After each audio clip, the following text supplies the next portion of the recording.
Hello, teachers and students. Ms. Amato here. I'm going to show you how to check the Chromebooks to see if they are compatible and ready for STAAR testing, and also show you what program and app you'll be using for testing. Okay, so on the student's device, students, you will need to be signed out of your Chromebook. So we're going to go down to the bottom right hand corner where the clock is, and we're going to click on Sign Out. Your screen will go dark and it'll take you back to the sign-in page. Once there, I want you to go ahead and look for the button that says Apps. And you want to find the one that says STAAR Online Testing Program. For me, it's towards the top. Okay, so teachers, this is the part where the computer will go ahead and just run itself and do some testing to make sure it is configured and ready to go. So right now it's loading software, it's checking the system requirements, and it looked like everything was good to go, so it brought me to this login page.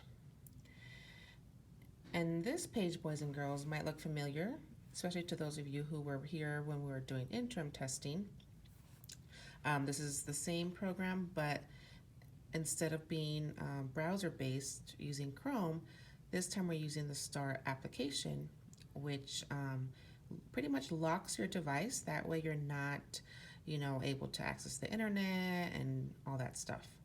So once you're on this page, you are going to click on Summative Assessment. It's the very top one.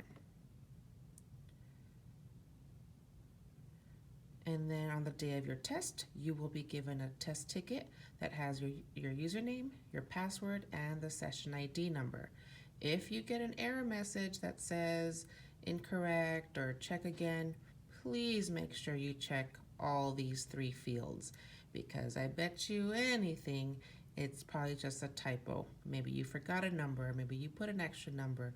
So just check it very carefully before you freak out, and I'm sure everything will go as smoothly as possible. At the end of your test, once you submit it, you'll probably be taken back to this page. To exit the program, you can click on Back and then Exit, or you can just hold the power button down for about 2 seconds, and then you'll see this option, and then click on Sign Out. Okay, boys and girls, I wish you the very best. Good luck.